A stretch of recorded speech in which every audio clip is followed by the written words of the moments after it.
Бисмиллахиррахманиррахим. Ассаламу алейкум достар. Бізде науқастың тапсырыс берген шөп дәрілері дайын. Жаңа науқас баламыз семейден, 3,5 жаста.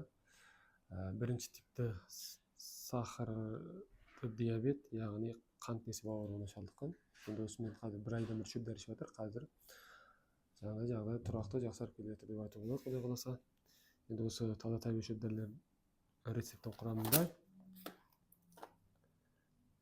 қантақ тамыр, ақтаспа, таугар тобы, спира шөп, қоңырауша шөп, ләләгүл, ақшұғынық, қышқыл жидек, қызылкендір тамыры, қызылмия сияқты таза табиғи шөп дәрілер қамтылған. Бұл шөп дәрілердің қасиеті теріскей энергияларды толықтау, ыстықты айдау, жаңағы ұйқы безінің қызметін қалпына келтіру, жасушаларын тірілту, зат алмасуды күшейту, иммунитетін көтеру.